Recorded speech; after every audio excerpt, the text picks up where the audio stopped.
I'm excited about this hearing. I appreciate the panelists that are here today. This is a first in a series of hearings the Oversight and Government Reform Committee intends to have as we talk about emerging technologies. One of the great competitive advantages for the United States of America is our leadership in information technology. It's our leadership in creativity. It is the entertainment industry. We lead in a lot of different areas.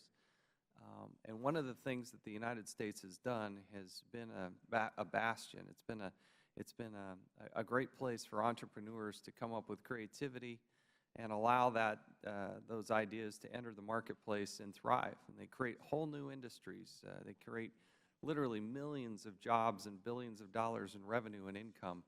And there are also some interesting public policy issues that we need to discuss. And as you have new innovative companies and ideas and products and services that consumers are demanding and that the public wants, then we have an opportunity, I think, to make sure that we're fostering that growth and creating an atmosphere where those businesses and entrepreneurs can thrive.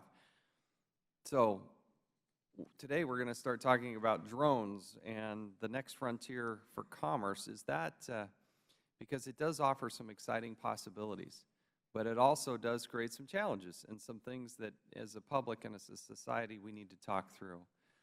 Right now, drones are being widely used. First responders are using them to deliver food and medical supplies in areas hit by disaster. Law enforcement envisions using drones to locate missing persons. In the state of Utah, we have a state of Utah, for instance, so it's a very big rural component where we have at times raging wildfires and massive public lands. We have people who travel from out of state and want to enjoy our national parks like Arches and Canyonlands, and yet they get lost sometimes. And it's terrain that's very difficult and very expensive for a helicopter to traverse. Maybe drones are the way to do that. Companies big and small are finding new and innovative ways to use drones for inspecting and ensuring the safety of infrastructure, railroad tracks, and telecom systems. I think about Alaska and the pipelines, and there are other great places where drones can be of great help. These drones are being used to monitor oil and gas pipelines, as I mentioned, crops and livestock.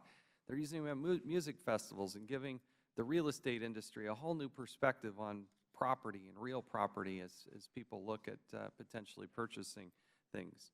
You have big innovative companies that just a decade or two weren't even in business, weren't even around. Companies like Amazon and Google who are researching and developing systems that would allow merchants and customers to deliver and retrieve packages via drones.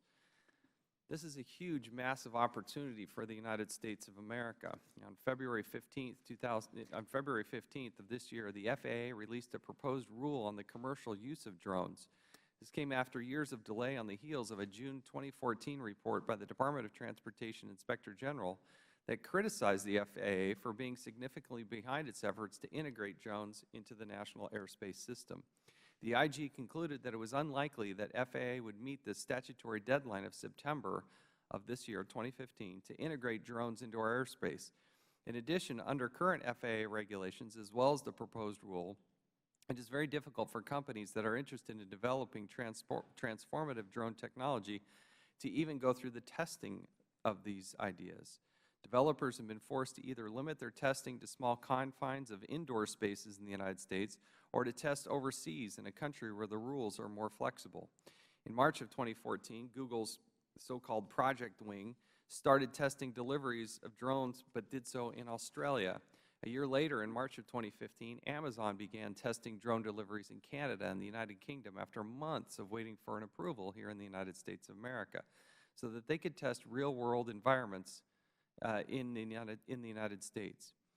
According to the UAV Trade Association, and yes, there is a UAV Trade Association, every year that integration is delayed, the United States loses more than $10 billion in potential economic impact. I recognize that privacy and safety concerns exist, and I personally share many of those. I don't want my neighbor flying a drone over my backyard peering in my window, and I certainly don't want law enforcement using drones for constant surveillance, particularly on private property. But are there appropriate uses for drones in the law enforcement atmosphere, for dealing with large crowds and large events, say the Super Bowl or a Major League Baseball game or whatever it might be? Yes, I think there are appropriate uses. But can they be overused? Yes, and that's why we need to talk candidly about the parameters of that. I also do believe that there are states' rights, and states have a say in this. At what point does the airspace start to become a federal issue? What is the federal nexus? At what point is it a state issue? Because maybe these drones are going to land. I think the state and municipalities probably want to have a say in that as well. But I'd like to think that we can get this right. In fact, we must get it right. The opportunities truly are limitless, and this is why we're having the discussion today.